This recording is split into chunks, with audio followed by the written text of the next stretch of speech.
ಮನುಷ್ಯ ಸ್ವಾತಂತ್ರ್ಯವನ್ನು ಅನುಭವಿಸಬೇಕು ಅಂತ. ಹೇಗೆ ಹೊರಗಿನ ಸ್ವಾತಂತ್ರ್ಯ ಅದ ಹಾಗೆ ಒಳಗಿನ ಸ್ವಾತಂತ್ರ್ಯವನ್ನು ಅನುಭವಿಸಬೇಕು. ನಮ್ಮ ಮನಸ್ಸನ್ನು ಅನೇಕ ಆಸೆಗಳು, ಅನೇಕ ಭಾವನೆಗಳು, ವಿಚಾರಗಳು ಕಟ್ಟಿ ಹಾಕಿರ್ತಾವೆ. ಆ ಎಲ್ಲ ಬಂಧನಗಳ ಮಧ್ಯ ಮನುಷ್ಯ ಬಾಳ್ತಾ ಇರ್ತಾನೆ. ಆದ್ದರಿಂದಲೇ ಬದುಕ ಸ್ವಚ್ಛಂದವಾಗಿರೋದಿಲ್ಲ. ಒಂದು ದನ ಇರ್ತದೆ, ಆ ದನಕ್ಕೆ ನಾವು ಒಂದು ಹಗ್ಗ ಕಟ್ತೇವೆ,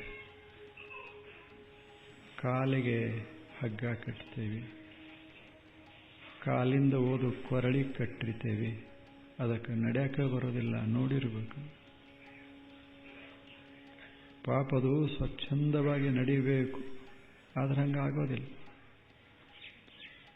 ನಮಗೆ ಹೆಂಗೆ ಬೇಕು ಅದಕ್ಕೆ ಕಟ್ಟಿ ಹಾಕ್ತೇವೆ. ಅದು ತಲೆ ಪಾಪ ಕೆಳಗಿಟ್ಕೊಂಡು ಎಷ್ಟು ಕಷ್ಟಪಟ್ಟು ಒಂದೊಂದು ಹೆಜ್ಜೆ ಇಡಬೇಕಾದ್ರೂ ಶ್ರಮ ಮಾಡ್ತದೆ. ಆದ್ರೇನು ಮಾಡೋದು ಹೇಳಕ್ಕಾಗೋದಿಲ್ಲ. ಆ ಬಂಧನ ನೋಡಿದರೆ ಗೊತ್ತಾಗ್ತದೆ ಬಂಧನ ಎಷ್ಟು ಕಷ್ಟಕರ ಅದ. ಹಾಗ ಮನುಷ್ಯ ಬಂಧಿತನಾಗಿರ್ತಾನ ಮಾನಸಿಕವಾಗಿ. ಆ ದನಕ್ಕೆ ಹೊರಗೆ ಕಟ್ಟಿ ಹಾಕ್ತಾರೆ, ನಮಗೆ ಮಾನಸಿಕವಾಗಿ ಕಟ್ಟಿ ಹಾಕಿರ್ತಾರೆ. ಹೇಗೆ ಹೊರಗಿನ ಬಂಧನ ಮನುಷ್ಯನಿಗೆ ಸುಖ ಕೊಡೋದಿಲ್ಲ, ಪ್ರಾಣಿಗಳಿಗೆ ಸುಖ ಕೊಡೋದಿಲ್ಲ, ಹಾಗೆ ಮಾನಸಿಕ ಬಂಧನ ಸುಖ ಶಾಂತಿಯನ್ನು ಕೊಡೋದಲ್ಲ. ಸುಖ ಮತ್ತು ಶಾಂತಿಗಳಲ್ಲಿ ವ್ಯತ್ಯಾಸ. ಸುಖ ಕೊಡಬಹುದು, ಆ ದನಕ್ಕೆ ತಿನ್ನಕ್ಕೆ ಹಾಕಬಹುದು, ಆದರೆ ಸ್ವಾತಂತ್ರ್ಯದ ಆ ಸೌಖ್ಯವೇ ಬೇರೆ. ಅದಕ್ಕೆಲ್ಲ ವೈಭವದಿಂದ ಇಡಬಹುದು, ಮೈ ತಿಕ್ಕಬಹುದು, ಮಾಡಬಹುದು, ನೀರು ಕುಡಿಸಬಹುದು, ಅನ್ನ ಹಾಕಬಹುದು, ಆದರೆ ಕಟ್ಟಿ ಹಾಕಿರ್ತೇವೆ. ಸರಿಯಾಗಿ ನಡೆಯಕ್ಕೆ ಬರೋದಿಲ್ಲ, ಸರಿಯಾಗಿ ಕೂಡ್ಲಿಕ್ಕೆ ಬರೋದಿಲ್ಲ. ಹಾಗೆ ನಾವು ಬಂಧನದೊಳಗಿಟ್ಟು ಅದಕ್ಕೆ ಎಷ್ಟೇ ಸೌಖ್ಯ ಕೊಟ್ಟರೂ ಸಹಿತ ಅದು ಸೌಖ್ಯವಾದೀತೆ ವಿನಾ ಸ್ವಾತಂತ್ರ್ಯದ ಸೌಖ್ಯ ಆಗೋದಿಲ್ಲ. ಹಾಗೆ ಮನುಷ್ಯ ಮನೆ ಕೊಡಬಹುದು, ಅವನಿಗೆ ಲಗ್ನ ಮಾಡಬಹುದು, ಸಂಪತ್ತ ಕೊಡಬಹುದು, ಅಧಿಕಾರ ನೀಡಬಹುದು, ಪ್ರಶಸ್ತಿಗಳನ್ನೇ ಕೊಟ್ಟು ಬಿಡಬಹುದು, ಕೊರಳಿನ ತುಂಬೆಲ್ಲ ಪ್ರಶಸ್ತಿಗಳನ್ನು ಕೊಡಬಹುದು. ಇಷ್ಟೆಲ್ಲ ಮಾಡಿದರೂ ಕೂಡ ಮನಸ್ಸು ಸ್ವಾತಂತ್ರ್ಯವನ್ನು ಅನುಭವಿಸದೇ ಇದ್ರೆ ಬದುಕು ಸ್ವಚ್ಛಂದವಾಗಿರೋದಿಲ್ಲ, ಶಾಂತಿಯನ್ನು ಅನುಭವಿಸುವುದಿಲ್ಲ. ಶಾಂತಿಗೆ ಸ್ವಾತಂತ್ರ್ಯಕ್ಕೆ ಸಂಬಂಧವೇ ವಿನಃ ಶಾಂತಿಗೆ ಅಸ್ವಾತಂತ್ರ್ಯಕ್ಕಲ್ಲ. ಸುಖಕ್ಕೆ ಬಂಧನಕ್ಕೆ ಸಂಬಂಧ ಆಗಬಹುದೇ ವಿನಃ ಶಾಂತಿಗೆ ಬಂಧನಕ್ಕೆ ಸಂಬಂಧ ಆಗೋದಿಲ್ಲ. ಆದ್ದರಿಂದಲೇ ಸಂತರಿಗೆ ನಮಗೆ ಒಂದೇ ವ್ಯತ್ಯಾಸ. ಅವರು ಮನೆಯಾಗಿದ್ರೂ ಮನೆಯಾಗಿಲ್ಲದಂಗೆ ಇರ್ತಾರೆ, ನಾವು ಹೊರಗಿದ್ರೂ ಮನೆಯಾಗಿದ್ದಂಗೆ ಇರ್ತೇವೆ. ಅವರು ಕುರ್ಚಿ ಮೇಲೆ ಕುಂತರು ಕೂಡ್ಲಾರ್ದಂಗಿರ್ತಾರೆ, ನಾವು ಹೊರಗೆ ಕೆಳಗೆ ಕುಂತರು ಸಹಿತ ಕುರ್ಚಾಗ ಕುಂತಂಗ ಆಗಿರ್ತದ. ಇದು ವ್ಯತ್ಯಾಸ ನಮಗೆ. ಜಗತ್ತಿನಾಗ ನೋಡಬೇಕು, ಎಲ್ಲ ಹೋರಾಟಗಳಿರೋದು, ಎಲ್ಲ ಮನಸ್ತಾಪಗಳಿರೋದು ಈ ಸ್ವಾತಂತ್ರ್ಯ ಇಲ್ಲ ಮನಸ್ಸಿಗೆ. ಮನಸ್ಸಿನ ಸ್ವಾತಂತ್ರ್ಯ, ಮನಸ್ಸನ್ನು ಮುಕ್ತಗೊಳಿಸೋದೇ ಯೋಗ. ವಿಷಾದದಿಂದ ಮುಕ್ತಗೊಳಿಸಿದರೆ ವಿಷಾದ ಯೋಗ, ಸಾಂಖ್ಯ ಜ್ಞಾನದಿಂದ ವಿವೇಕದಿಂದ ಮುಕ್ತಗೊಳಿಸಿದರೆ ವಿವೇಕ ಯೋಗ, ಸಾಂಖ್ಯ ಯೋಗ. ಸುಂದರ ಕರ್ಮಗಳ ಮೂಲಕ ಮನಸ್ಸನ್ನು ಸ್ವಚ್ಛಂದಗೊಳಿಸಿದರೆ, ಸ್ವತಂತ್ರಗೊಳಿಸಿದರೆ ಕರ್ಮಯೋಗ. ಭಕ್ತಿಯ ಮೂಲಕ ಮನಸ್ಸನ್ನು ಸ್ವತಂತ್ರಗೊಳಿಸಿದರೆ ಭಕ್ತಿಯೋಗ. ಆಗ ಇಂಥವು 18 ಯೋಗಗಳು ಯಾರಿಗೆ ಯಾವುದು ಹಿಡಿಸ್ತದೆ ಅದನ್ನು ಮಾಡೋದದೆ. ಎಷ್ಟು ಇಲ್ಲಿ ಆಯ್ಕೆ ಮಾಡಿಕೊಳ್ಳಲಿಕ್ಕೆ ಎಷ್ಟು ಅವಕಾಶ ಕೊಟ್ಟಾನ ಭಗವಂತ. ಎಲ್ಲರಿಗೆ ಎಲ್ಲ ಹಿಡಿಸೋದಿಲ್ಲ. ಒಂದು ಯೋಗ ಒಬ್ಬರಿಗೆ ಹಿಡಿಸಿದ್ರೆ ಇನ್ನೊಂದು ಯೋಗ ಇನ್ನೊಬ್ಬರಿಗೆ ಹಿಡಿಸ್ತದೆ. ಇಲ್ಲಿ 18 ಯೋಗ ಹೇಳ್ತಾನೆ, ನಿನಗೆ ಯಾವುದು ಬೇಕು ಮಾಡು, ಅದರ ಸ್ವತಂತ್ರ ಆಗು. ಮನಸ್ಸು ಬಹಳ ಕಟ್ಟಿ ಹಾಕಿಕೋಬೇಡ. ಯಾವ ಸಂಗತಿಗಳ ಕಟ್ಟಿ ಹಾಕ್ತವ ನೀನು ಗುರುತ ಮಾಡಿಕೋ. ಎಲ್ಲ ಸಂಗತಿಗಳಲ್ಲಿ ಅಜ್ಞಾನ ಅನ್ನೋದು ಬಹಳ ಬಲಿಷ್ಠವಾದ ಬಂಧನ. ತಿಳುವಳಿಕೆಯ ಕೊರತಿರೋದರಿಂದ ಬಂಧನ ಬಹಳ ಆಗ್ತದೆ. ಈ ಬಂಧನ ನಿವಾರಿಸೋದಕ್ಕಾಗಿ ತಿಳುವಳಿಕೆ ಬೇಕಾಗ್ತದೆ. ಅದಕ್ಕೆ ಜ್ಞಾನ ವಿಜ್ಞಾನ ಯೋಗ ಎರಡೂ ನಮಗೆ ಅವಶ್ಯ ಅದ. ಜ್ಞಾನನೂ ಇರಬೇಕು, ವಿಜ್ಞಾನವೂ ಇರಬೇಕು. ಎರಡೂ ಇದ್ದರೆ ಏನಾಗ್ತದಂದ್ರೆ, ಹೊರಗಿನ ವಸ್ತುಗಳ ಜ್ಞಾನ ಇತ್ತು ಅಂದ್ರೆ ಹೊರಗಿನ ವಸ್ತುಗಳಲ್ಲಿ ವ್ಯಾಮೋಹದಲ್ಲಿ ನಾವು ಬಂಧಿತ ಆಗೋದಿಲ್ಲ. ಇದೊಂದು ಅದ, ಇದೊಂದು ಹೂವದ, ಇದೇನು ಶಾಶ್ವತ ಅಲ್ಲ. ಅಥವಾ ನನಗೊಂದು ಡಿಗ್ರಿ ಕೊಟ್ಟಾರೆ ಅಂತ ಇಟ್ಕೊಳ್ಳಿ, ಒಂದು ಮಾಸ್ಟರ್ ಆಫ್ ಆರ್ಟ್ಸ್ ಕೊಟ್ಟಾರೆ, ಸೈನ್ಸ್ ಕೊಟ್ಟಾರೆ, ಕಾಮರ್ಸ್ ಕೊಟ್ಟಾರೆ, ಡಾಕ್ಟರೇಟ್ ಕೊಟ್ಟಾರೆ, ಅಥವಾ ಇನ್ಯಾವೋ ಇದ್ದರೆ ಅವು ಕೊಟ್ಟಾರೆ ಅಂತ ಇಟ್ಕೊಳ್ಳಿ. ಗೊತ್ತಿರಬೇಕು ಇದರ ಬೆಲೆ ಎಷ್ಟಿದೆ ಗೊತ್ತಿರಬೇಕದ. ಸಾಯೋವರೆಗೆ, ಸಾಯುವ ಕ್ಷಣದಲ್ಲೂ ಸಹಿತ ಸರ್ಟಿಫಿಕೇಟ್ ಎಲ್ಲದ ಅಂತ ತಲೆ ಹಾಕ್ಕೊಂಡೆ ಮನುಷ್ಯ ಚೆನ್ನಾಗಿ ಬದುಕಾಗಿಲ್ಲ ಅಂತ. ಅದರ ಬೆಲೆ ಎಷ್ಟದೆ ಕೊಟ್ಟವರು ಮರ್ತ ಬಿಡ್ತಾರೆ. ನೀವು ಬೇಕಾದ್ರೆ ವಿಚಾರ ಮಾಡಿ. ಈಗ ನಾನು ನಿಮಗೆ ದಾನ ಶೂರ ಅಂತ ಕೊಟ್ಟ ಬಳಿಕ ಇನ್ನೊಮ್ಮೆ ಕೇಳ್ರಿ, ನನಗೊಂದು ಇದು ಕೊಟ್ಟಿದ್ರಿ ಅಂತ ಯಾವಾಗ ಅಂತೀನಿ, ನಾನು ಮರ್ತು ಬಿಡ್ತೀನಿ. ಕೊಟ್ಟವರು ಮರಿತಾರೆ, ಹಿಡಿದವರು ತಗೊಂಡವ್ರು ಗಟ್ಟಿಯಾಗಿ ಹಿಡ್ಕೋತಾರೆ. ಕೊಟ್ಟವರೇ ಮರೆತ ಬಳಿಕ ಹಿಡಿದವ್ರಿ ಯಾಕೆ ಹಿಡಿಯೋದು? ಸುಮ್ಮನೆ ಚೆಲ್ಲಿ ಬಿಡೋದು. ಆರಾಮಿರ್ತೇವಿ. ಇಲ್ಲದೆ ಇದ್ರೆ ಎಲ್ಲಾ ಕಡೆ ನನ್ನ ಹಿಂದೆ ದಾನ ಶೂರ ಹಸ್ತಾರೋ ಇಲ್ಲೋ ಅಂತ ತಲೆಯಾಗ ಹೊಕ್ಕಿತು ಅಂದ್ರೆ ಎಷ್ಟು ತಾಪ ಆಗ್ತದೆ ಹೇಳಿ. ಈ ಊರಾಗ ಇನ್ನೊಬ್ಬನಿಗೆ ದಾನ ಶೂರತ್ ನಾವು ಕೊಡೋರಲ್ಲ, ಮತ್ತೆ ಒಬ್ಬರಿಗೆ ಕೊಟ್ಟ ಬಳಿಕ ಇನ್ನೊಬ್ರಿಗೆ ಬಿಡ್ತೇವಿ, ಇನ್ನೊಬ್ರಿಗೆ ಕೊಡ್ತೇವಿ. ಅವಾಗ ಅವಾಗ ತ್ರಾಸ ಆಗ್ತದೆ. ಅವಗೂ ಕೊಟ್ರು ನೋಡಿ, ನನ್ನಂಗೆ ಮಾಡಿಲ್ಲ ಆದರೂ ಕೊಟ್ಟಾರ ಅವನಿಗೆ. ಏನಿಲ್ಲ ಒಂದು ಕಾಗದದ. ಆದರೂ ಎಷ್ಟು ಮನಸ್ಸನ್ನ ಕಟ್ಟಿ ಹಾಕ್ತದೆ, ಎಷ್ಟು ಭಯಾನಕವಾಗಿ ಕಟ್ಟಿ ಹಾಕ್ತದೆ ಹೇಳಿ. ಲಗ್ನದಾಗ ಮಾಡೋದಿಲ್ಲ, ಒಂದು ಬಟ್ಟೆ ಕಟ್ಟಿರ್ತಾರಷ್ಟೆ. ಬಟ್ಟೆ ಕಟ್ಟಿರ್ತಾರೆ, ಏನು ಹೇಳ್ತಾರೆ? ಇದು ಬ್ರಹ್ಮಗಂಟ ಅಂದ್ರೆ 7 ಜನ್ಮದಾಗ ಇದನ್ನು ಬಿಚ್ಚಾಕಾಗೋದಿಲ್ಲ ಅಂತ ಹೇಳ್ತಾರೆ. ಅಲ್ಲೇ ಬಿಚ್ಚಿರ್ತದ. ಇದನ್ನ ತಿಳ್ಕೊಂಡು ಅವನ ಮಾತಿನ ಮ್ಯಾಗ ವಿಶ್ವಾಸ ಇಡಬಾರದು. ಬಿಸ್ತದ ಇಲ್ಲ ತಿಳ್ಕೋಬೇಕಷ್ಟ.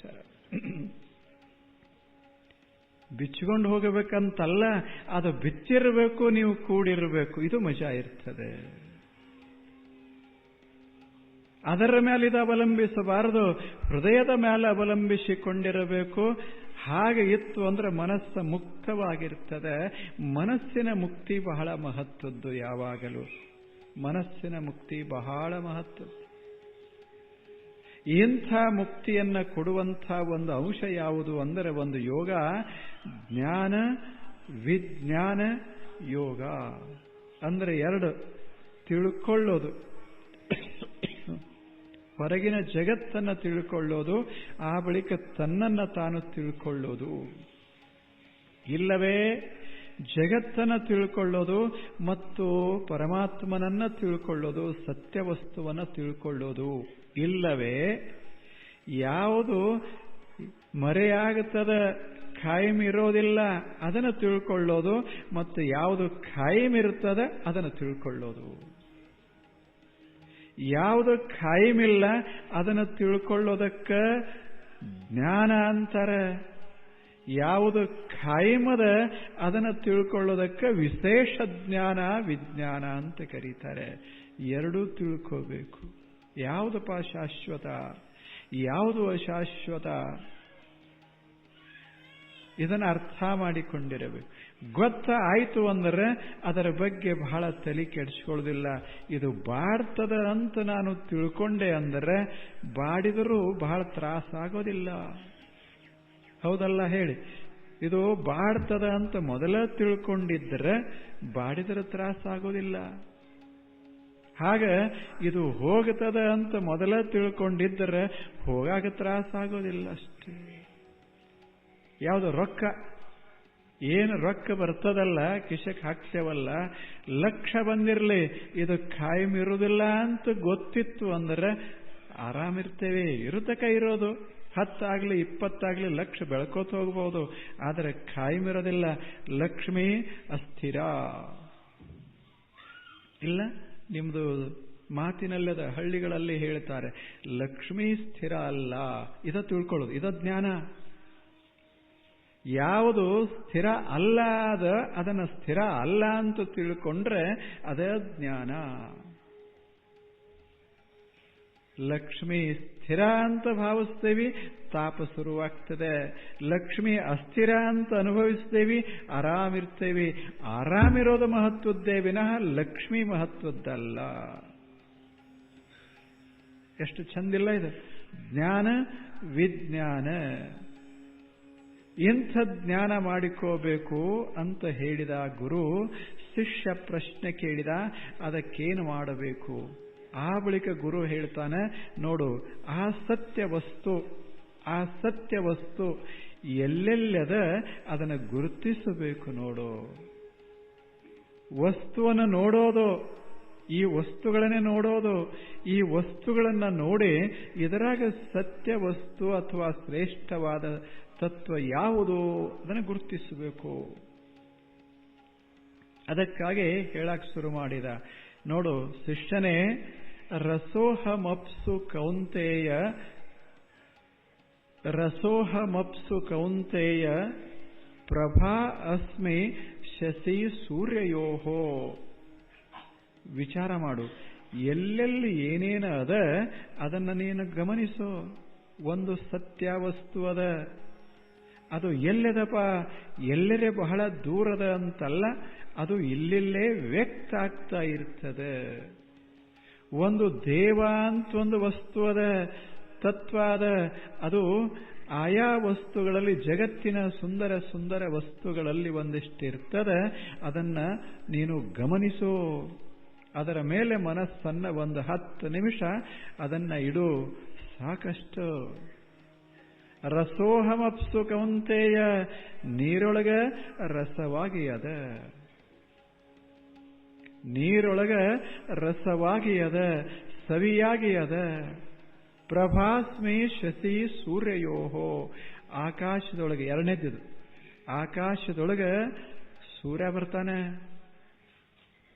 ಆಕಾಶದೊಳಗ ಚಂದ್ರ ಬರ್ತಾನ. ರಾತ್ರಿ ನೋಡಬೇಕು, ಬೆಳಗಿನ ಸೂರ್ಯೋದಯ ಎಷ್ಟು ಸುಂದರವಾಗಿರ್ತದೆ.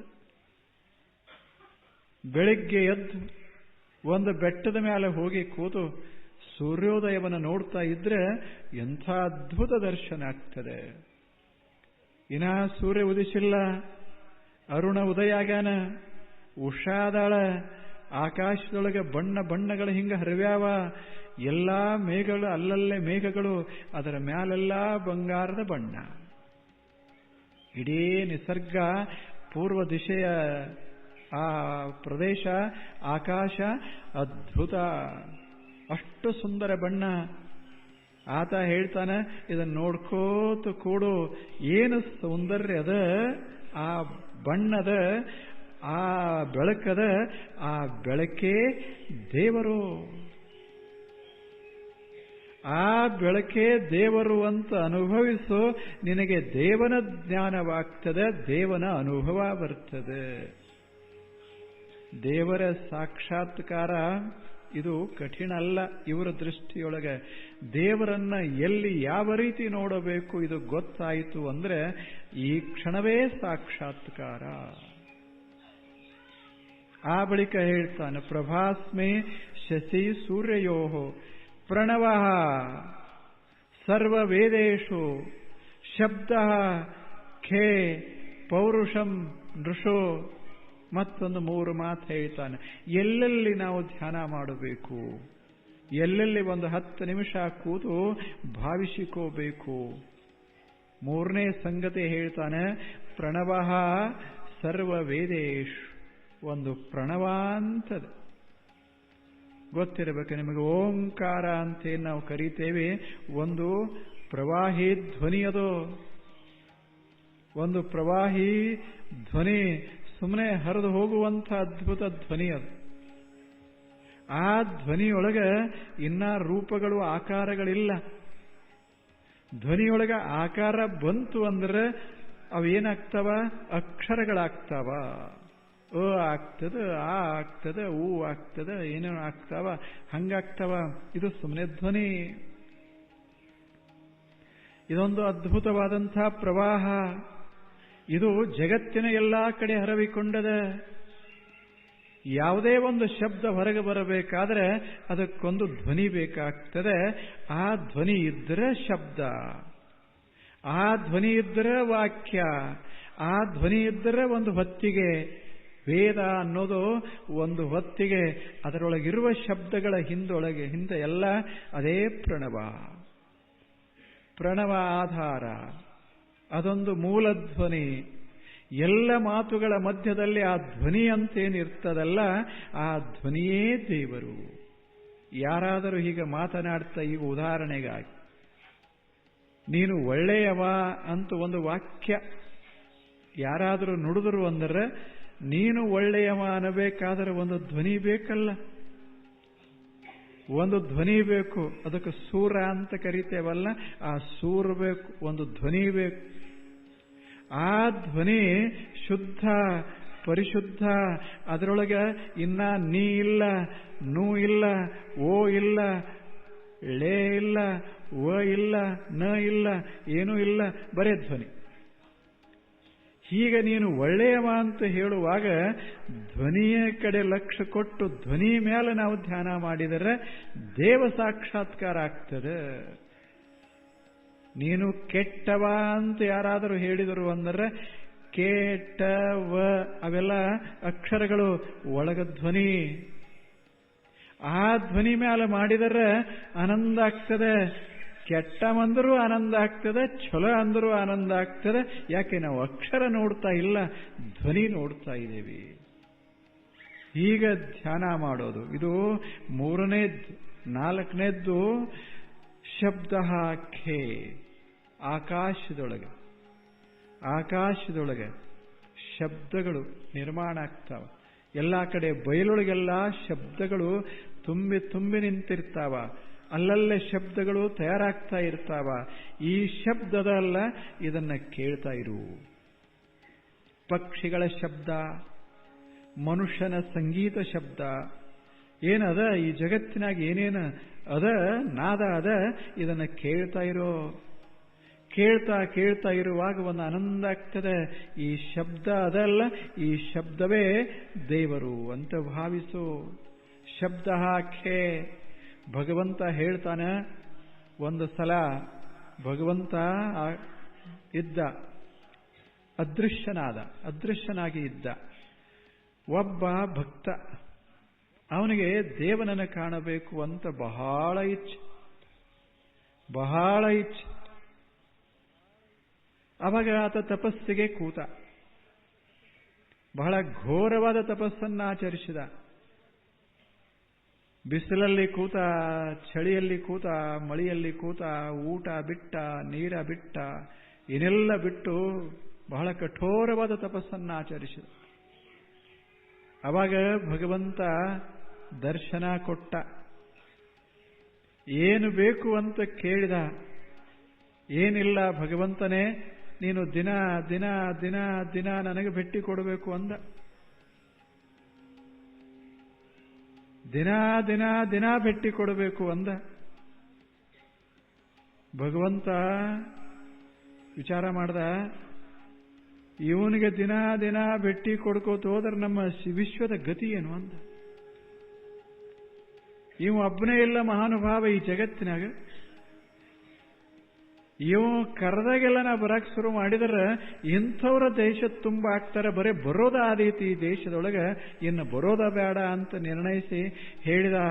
ನೋಡು ಭಕ್ತನೇ, ನಾನು ಎಲ್ಲೆಲ್ಲಿ ಇರ್ತೀನಿ ಅಲ್ಲಿ ಹೇಳ್ತೀನಿ, ಅಲ್ಲಲ್ಲಿ ನೀನು ನೋಡ್ತಾ ಇರು. ನೀವು ಯಾವಾಗ ನೀನು ಇಚ್ಛೆ ಪಡ್ತೀಯ ಆವಾಗ. ನಾನಿನ್ನ ಈ ರೂಪದಾಗ ಬರೋದಿಲ್ಲ, ನಾನು ಬೆಳಕಾಗಿ ಬರ್ತೇನೆ, ನಾನು ನಾದವಾಗಿ ಬರ್ತೇನೆ, ನಾನು ಸೌಂದರ್ಯವಾಗಿ ಬರ್ತೇನೆ, ಇಷ್ಟೆಲ್ಲ ಆಗಿ ಬರ್ತೇನೆ. ಹಾಗೆ ಬಂದಾಗೆಲ್ಲ ಗುರುತಾ ಮಾಡಿಕೋ, ನನ್ನನ್ನು ಗುರುತಿಸು, ನೀನು ಆನಂದ ಪಡ್ತೀಯ ಅಂತ ಹೇಳಿದ. ಆ ಕ್ಷಣದಿಂದ ಇಲ್ಲಿಯವರೆಗೆ ಭಗವಂತ ಯಾರಿಗೂ ದರ್ಶನ ಕೊಡೋದಿಲ್ಲ. ನೀವು ಬೇಕಾದಷ್ಟು ಪೂಜೆ ಮಾಡಿ, ಏನು ಬೇಕಾದ್ದು ಮಾಡಿದರೂ ಮಾಡೋದಿಲ್ಲ. ಯಾಕೆ? ಅವ ನಿರ್ಣಯ ಮಾಡಿಬಿಟ್ಟಾನೆ. ಏನು? ಇಷ್ಟೆಲ್ಲ ವಸ್ತುಗಳ ಮಧ್ಯ ದರ್ಶನ ಕೊಡಬೇಕು ಅಂತ ನಿರ್ಣಯ ಮಾಡಿ ಮುಗಿಸಿಬಿಟ್ಟದಾನ. ನೀನು ಬೆಳಕ ನೋಡು, ನಾನೇ ಅಂತ ಭಾವಿಸೋ. ನೀರ ನೋಡು, ಸವಿ ನಾನೇ ಅಂತ ಭಾವಿಸೋ. ಮತ್ಯಾಕೆ ಸುತ್ತ ಮುತ್ತ ನೀನು ಬಯಸಿದಾಗಲೆಲ್ಲ ನಾನು ನಿನ್ನ ಕಣ್ಣಿಗೆ ಕಾಣುವ ಸಾಧ್ಯ ಇರುವಾಗ ನಾನೇ ಬರಬೇಕಂತ ಯಾಕೆ? ನನ್ನ ರೂಪಗಳಿವೆಲ್ಲ ಜಗತ್ತಿನಾಗ. ಶಬ್ದ ಹಾಕೇ ಎಲ್ಲೆಲ್ಲಿ ಸುಂದರ ಶಬ್ದದ ಒಂದು ಮಗು ಅದಂತ ಇಟ್ಟುಕೊಳ್ಳಿ. ಸುಮ್ಮನೆ ಆ ಮಗು ಈಗ ನಗ್ತದ, ನಗು ಅನ್ನೋದೊಂದು ಶಬ್ದ, ಸುಮ್ಮನೆ ನಗ್ತದ.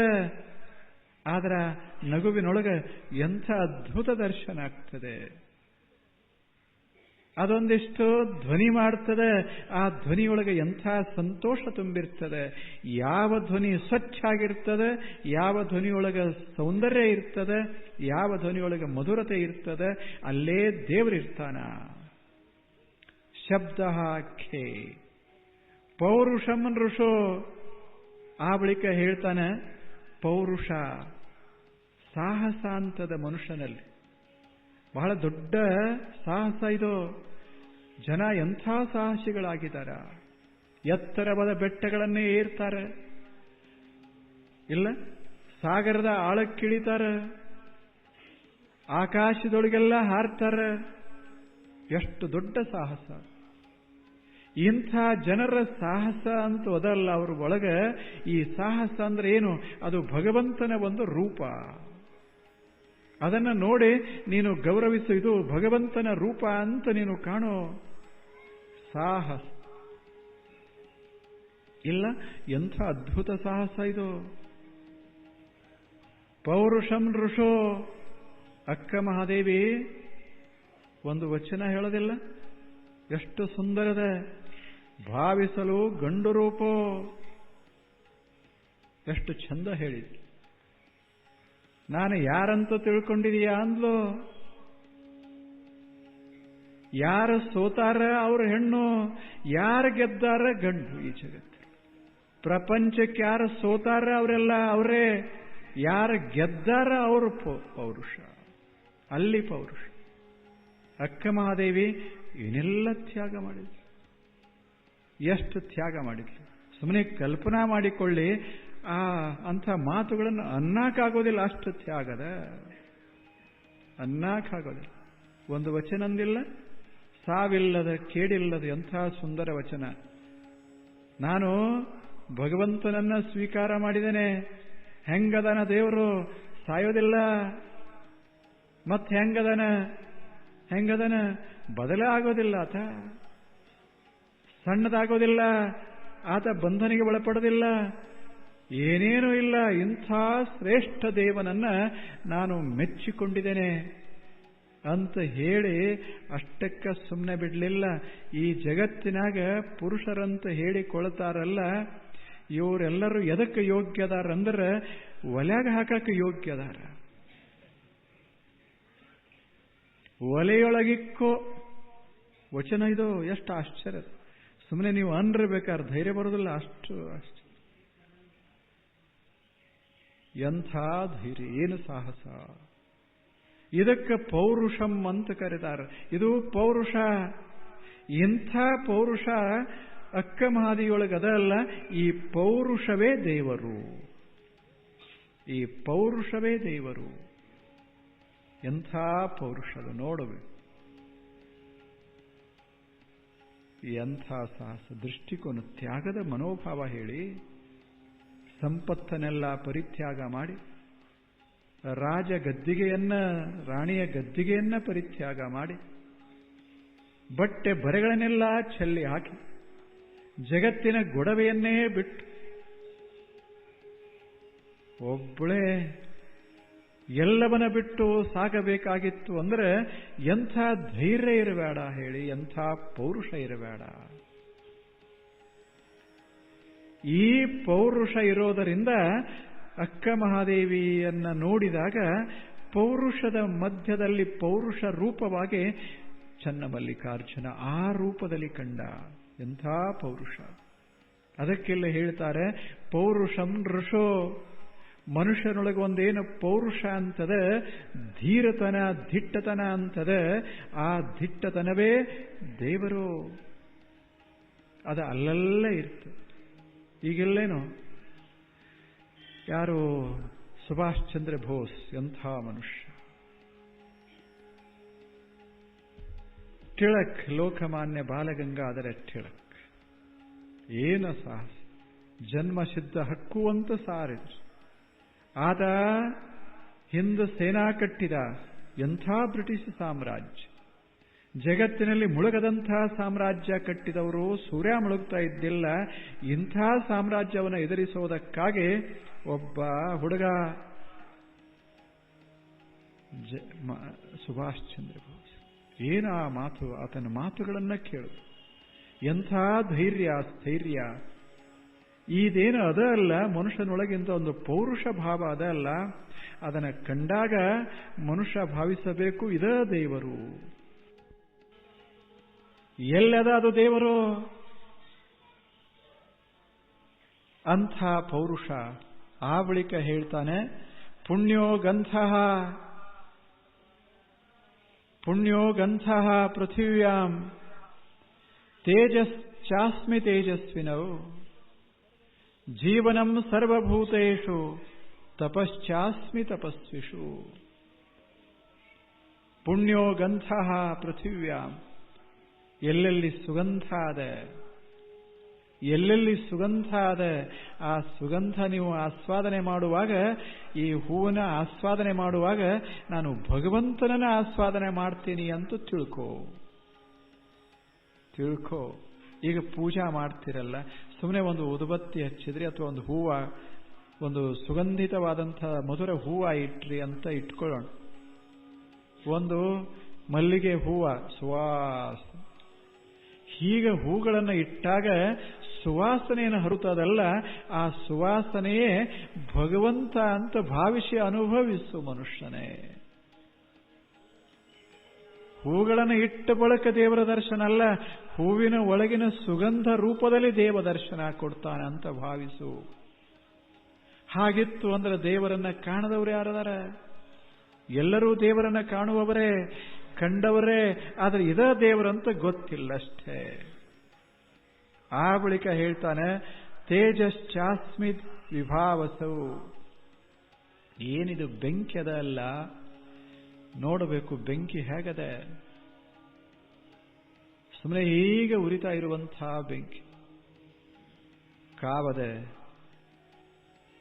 ಬೆಳಕದೆ, ಬದುಕನ್ನ ಅದು ಅದ್ಭುತಗೊಳಿಸ್ತದೆ, ಬದುಕನ್ನ ಶ್ರೀಮಂತಗೊಳಿಸ್ತದೆ. ಇಂಥ ಅಗ್ನಿ ಅದ.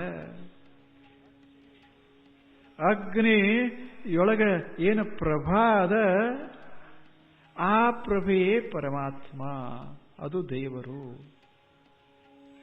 ಅಗ್ನಿ ಅದ್ಭುತವಾದದ್ದು. ಸುಮ್ಮನೆ ತಾವು ಕಲ್ಪನಾ ಮಾಡಿ ಅಗ್ನಿ ಒಂದು ಇರದೇ ಇದ್ರೆ ನಮ್ಮ ಜೀವನ ಏನಾಗ್ತಿತ್ತು. ಇದಲ್ಲ, ದೇಹದೊಳಗೆ ಕಾವಿಲ್ಲ, ಟೆಂಪರೇಚರ್ ಇಲ್ಲ, ಇದೆ ಐತಲ್ಲ, ಇದೆ ದೇಹದೊಳಗೆ ಉಷ್ಣತಾದ. ಆ ಉಷ್ಣತೆ 98 ಫ್ಯಾರನ್ ಹೀಟ್ ಅಂತ ಕರೀತಾರೆ. ಅಷ್ಟು ಉಷ್ಣತೆ ಇಲ್ಲ ಶರೀರದೊಳಗೆ, ಪ್ರತಿಯೊಂದು ದೇಹದೊಳಗೆ ಉಷ್ಣತೆ ಅದ.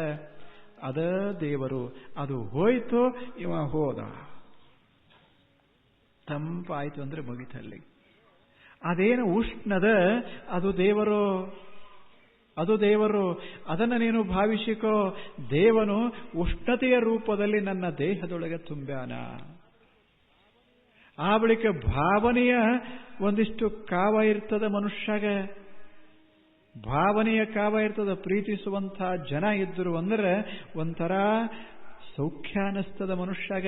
ಅದು ಒಂದು ಬಗೆಯ ಕಾವು. ತಾಯಿ ಹಿಂಗ ಮಗನಿಗೆ ಮಲಗಿಸಿ ಸುಮ್ಮನೆ ಬೆನ್ ಚಪ್ಪರಿಸ್ತಾ ಇರ್ತಾರೆ. ಕಾವು ಮೈ ಆಕೆಯ ಕೈ ಕಾವು ಹತ್ತೋ ತಕ ಅದು ತಣ್ಣಗಿರ್ತದೆ. ಯಾವಾಗ ಅದು ಬಡಿಯೋದು ನಿಂತೋ, ಕಾವು ಹೋಯ್ತೋ, ಅಳಕ್ ಶುರು ಮಾಡ್ತದೆ. ಎಷ್ಟು ಮಜಾ ಇಲ್ಲ. ಕಾವು ಬಡಿಯೋದು ಮಹತ್ವದಲ್ಲ, ಇವ ಬಡದ್ರ ಆಗೋದಿಲ್ಲ. ತಂದಿ ಬಡಿಯಾಕ ಶುರು ಮಾಡ್ದ, ಹುಡುಗ ಎದ್ದ ಬಿಡ್ತದ. ಯಾಕೆ? ಅದು ಕೈ ಕಾವಲ್ಲ, ಎದೆಯ ಕಾವ ಬೇಕಾಗ್ತದೆ. ಅದಕ್ಕೆ ಎದೆಯ ಕಾವ ಬೇಕಾಗ್ತದೆ. ಹಾಗ ಆಕೆ ಈಗ ಸ್ಪರ್ಶ ಮಾಡ್ಕೋತ ಇದ್ರೆ ನಿಶ್ಚಿಂತವಾಗಿರ್ತದೆ, ನಿರ್ಭಯವಾಗಿ ಮಲಗಿರ್ತದೆ. ಯಾಕೆ? ಅದರಲ್ಲಿ ಸೌಖ್ಯ ಇರ್ತದೆ. ಆ ಕೈ ಕಾವದಲ್ಲ, ಹೃದಯದ ಕಾವದಲ್ಲ, ಅದೇ ದೇವರು. ಅದು ದೇವರು. ಎಷ್ಟು ಸೂಕ್ಷ್ಮವಾಗಿ ಹೇಳ್ತಾ ಇದ್ದಾನೆ. ಎಲ್ಲೆಲ್ಲಿ ದೇವ ಇದಾನ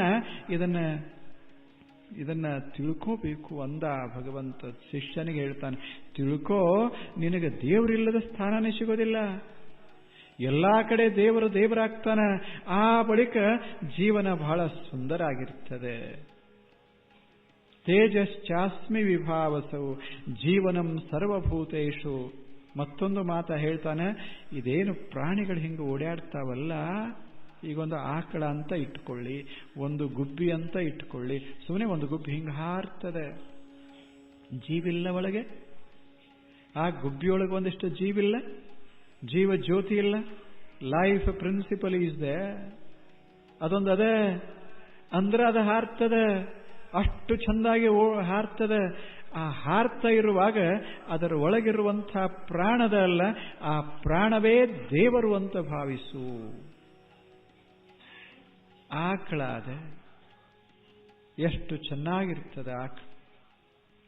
ಎಷ್ಟು ಅದರದ್ದು ಆ ಆಕಳದ ಆ ಭಾವನೆಗಳು ನೋಡಬೇಕು, ಎಷ್ಟು ಹಚ್ಚಿಕೊಂಡಿರ್ತದೆ. ಆಕಳ ಬಹಳ ಪವಿತ್ರ ಅಂತ ಹೇಳ್ತಾರೆ ಇಲ್ಲ? ಅಷ್ಟು ಒಳ್ಳೆಯ ಆಕಳ. ಅದರಾಗ ಜೀವ ಅದ, ಅದರಾಗ ಪ್ರಾಣ ಸುರಿತಾ ಅದ, ಪ್ರಾಣ ಸುಳಿತಾ ಅದ.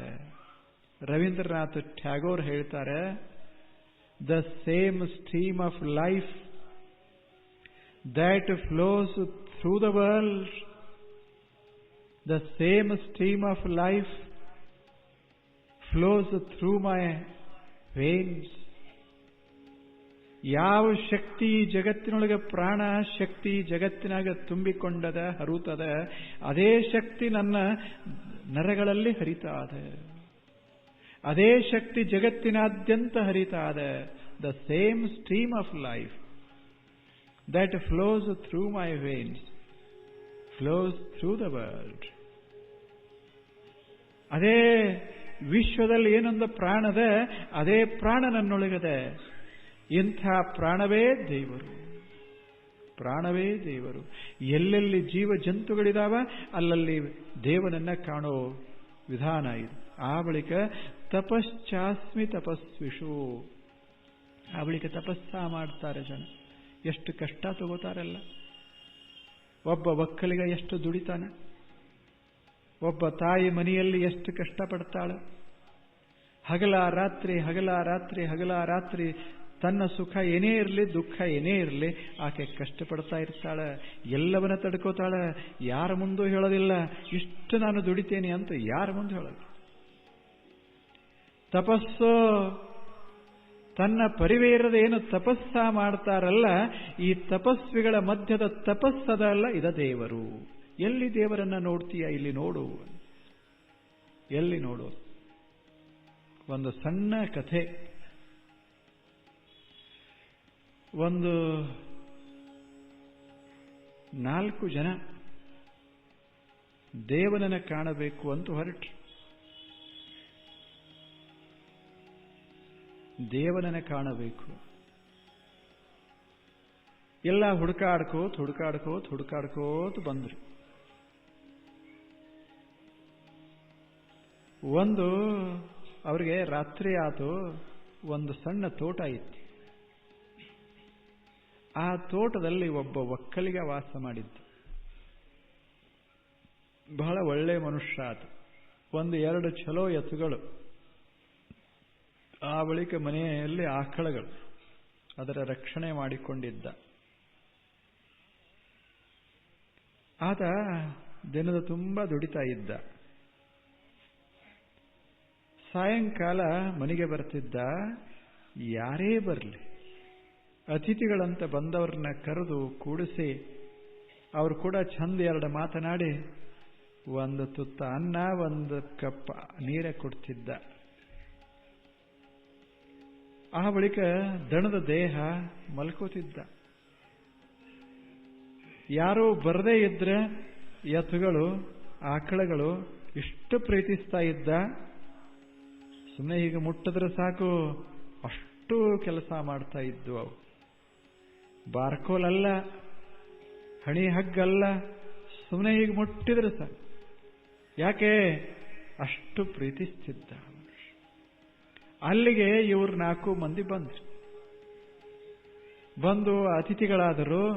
ಆ ಮನುಷ್ಯ ಒಕ್ಕಲಿಗ ಇವ್ರನ್ನ ಬಹಳ ಪ್ರೀತಿಯಿಂದ, ಇವರು ಯುವಕರು ಬಹಳ ಪ್ರೀತಿಯಿಂದ ಅವ್ರನ್ನ ಕರೆದು ಕೂಡಿಸಿ ತಿನಿಸಿ ಉಣಿಸಿ, ಯಾಕ್ರಿಯೋ ಎಲ್ಲಿ ಹೊಂಟಿರಿ ಅಂತ ಕೇಳ್ದ. ಆವಾಗ ಅವ್ರು 4 ಮಂದಿ ಹೇಳಿದ್ರು, ನಾವು ದೇವರನ್ನ ಹುಡುಕಾಡಕ್ ಹೊಂಟೀವಿ ಅಂದರು. ಅವಾಗ ಒಕ್ಕಲಿಗ ನಕ್ ಹೇಳ್ದ, ಸಿಕ್ಕ ಬಳಕ ನನಗೂ ಒಂದಿಟ್ಟು ಹೇಳ್ರಿ ಅಂದ. ಬಹಳ ಚಲೋ ಒಕ್ಕಲಿಗ ಇತ್ತು. ಅವನ ವಯಸ್ಸು ಸುಮಾರು 50 ಆಗಿತ್ತು. ನಿಮಗೆ ಯಾವಾಗ ದೇವರು ಸಿಗ್ತಾನ, ನೀವು ನನಗೊಂದಿಷ್ಟು ಭೇಟಿಯಾಗಿ ಹೋಗ್ರಿ ಅಂದ. ಆಗಲಿ ಅಂತ ನೀರ ಕೊಟ್ಟಿದ್ದ, ಆಶ್ರಯ ಕೊಟ್ಟಿದ್ದ, ಅನ್ನ ಕೊಟ್ಟಿದ್ದ, ಉಣಿಸಿ ಮಲಗಿಸಿದ್ದ. ಮತ್ತು ಅಷ್ಟರೇ ಮಾಡಬೇಡನು. ಇವರಿಗೂ ಬಹಳ ಸಂತೋಷ ಆಗಿತ್ತು. ಅಷ್ಟು ಚಂದ ಮಾತನಾಡಿದ್ದ ಒಕ್ಕಲಿಗ. ಆತ ಹೇಳ್ದ, ನೀವು ದೇವರ ದರ್ಶನ ಆದ ಕೂಡಲೇ ನನಗೂ ಒಂದಿಷ್ಟು ಹೇಳಿ ಅಂದ. ಆಯಿತು ಹೇಳ್ತೇವಿ ಅಂತ ಮಲ್ಕೊಂಡ್ರು. ನಸಿಕಿನಲ್ಲಿ ಹೊರಟು ಹೋದ್ರು. ಮುಂದೆ ವರ್ಷಗಳು ಹೋದು. 1 ವರ್ಷ ಹೋಯ್ತು, 2 ವರ್ಷ ಹೋಯ್ತು, 3 ಹೋಯ್ತು, 4 ಹೋಯ್ತು, 5 ಹೋಯ್ತು, 6 ಹೋಯ್ತು. ಜಗತ್ತಿನ ಎಲ್ಲಾ ಕಡೆ ತಿರುಗಾಡಿದರು. ದೇವರು ಕಾಣಲಿಲ್ಲ. ಎಲ್ಲೆಂತ ಕಾಣಬೇಕು? ಬೆಟ್ಟ ಏರಿದರು, ಕೊಳ್ಳಕ್ಕಿಳಿದರು, ಸಾಗರಕ್ಕೆ ಹೋದರು, ಎಲ್ಲಾ ನದಿಯಾಗ ಸ್ನಾನ ಮಾಡಿದರು. ಆ ಬಳಿಕ ಬೇಜಾರಾಗಿತ್ತು. ಒಂದು ಸುಂದರವಾದ ಗುಡ್ಡದ ಮೇಲೆ ಕೂತಿದ್ರು. ಕಣ್ಣಲ್ಲಿ ನೀರ ಬಂದಿತ್ತು. ಇಷ್ಟು ವರ್ಷ ಆತು ಭಗವಂತನೇ ನಿನ್ನ ದರ್ಶನ ಮಾಡಬೇಕು ಅಂತ ಇಷ್ಟು ನಾವು ಕಷ್ಟಪಡ್ತಾ ಇದ್ದೇವೆ, ದರ್ಶನ ಆಗಲೇ ಇಲ್ಲ ಅಂತ ಹಿಂಗಂದು ಅಳ್ಳಾಕತ್ತಿದ್ರು. ಕಣ್ಣಾಗ ನೀರು ತಂದಿದ್ರು. ಅವಾಗ ಒಂದು ಆಕಾಶವಾಣಿ ಆಯಿತು. ಆ ಆಕಾಶವಾಣಿ ಆದ ಬಳಿಕ ಆತ ಹೇಳ್ತು, ಆಕಾಶವಾಣಿ ನೋಡು, ನನ್ನ ದರ್ಶನನೇ ನಿಮಗೆ ಸರಿಯಾದ ದರ್ಶನ, ನಾ ಇದ್ದಕ್ಕಿದ್ದಂಗೆ ಆಗಬೇಕು ಅಂತ ನಿಮಗೆ ಇಚ್ಛೆ ಇದ್ರೆ ನೀವು ನೇರವಾಗಿ ಹೋಗ್ರಿ. ಇಂಥಲ್ಲಿ ಒಬ್ಬ ಒಕ್ಕಲಿಗ ಅದಾನ, ಎಲ್ಲಿದಾನ ಅಂತ ಕೇಳಿದರು. ಅವಾಗ ಆ ವಾಣಿ ಹೇಳ್ತು, ಇಲ್ಲಿಂದ ಇಷ್ಟು ದೂರ ಹೋಗಬೇಕು ನೀವು. ಅಲ್ಲೊಂದು ಕಾಡಿನ ಹೊರ ಪ್ರದೇಶ ಅದ, ಅಲ್ಲೊಂದು ಸುಂದರ ತೋಟದ, ಅಲ್ಲೊಂದು ಗುಡಿಸಲಾದ, ಅಲ್ಲೇ ಒಬ್ಬ ಒಕ್ಕಲಿಗದಾನ, 2 ಸುಂದರ ಎತ್ತುಗಳದಾವ, 4 ಆಕಳದಾವ ಅಂತ ಹೇಳ್ದ. ಅದು ಧ್ವನಿ ಹೇಳ್ತು. ಅವಾಗ ಇವರಂದ್ರು, ನಾವು ಅಲ್ಲೇ 1 ದಿವಸ ಕಳೆದೇವಿ, ಅಲ್ಲೇ ಏನು ಅಂದ್ರು. ಅವಾಗ ಅದು ವಾಣಿ ಹೇಳ್ತು, ಅಲ್ಲೇ ಅಂತ ಹೇಳ್ತು. ನೀವು ಹೋಗಿ ಅಲ್ಲೇ ನಿಮಗೆ ಭಗವಂತನ ನೈಜವಾದ ದರ್ಶನ ಆಗೋದು, ನನ್ನ ದರ್ಶನ ಆಗೋದು ಅಂತ. ಇವರು ವಿಚಾರ ಮಾಡಿದರು, ಅಲ್ಲೇನಿತ್ತು ಅಂದ್ರು. 2 ರೊಟ್ಟಿ, ಒಂದಿಷ್ಟು ನೀರು, ಒಂದು ಹಾಸಿಗೆ ಬಿಟ್ಟು ಅಲ್ಲಿ ಏನೂ ಇಲ್ಲ ಮನ್ಯಾಗ. ಅವಾಗೇನೂ ಗೊತ್ತಿಲ್ಲ. ನಾವು ದೇವರನ್ನ ಕಂಡ್ರೆ ಅವಾಗ ಭೇಟಿ ಆಗೋದು, ಭೇಟಿ ಆದ ದೇವರಂತ ಹೇಳಬೇಕಾಗ್ಯದ. ಮತ್ತು ಅವಾಗ ಕಂಡಿದ್ರೆ ನಮಗೆ ಯಾಕೆ ಕೇಳ್ತಿದ್ದವ? ಇದೇನೋ ಇದು ವಾಣಿ ಬರೋಬ್ಬರಿಲ್ಲ ಅನಿಸ್ತು.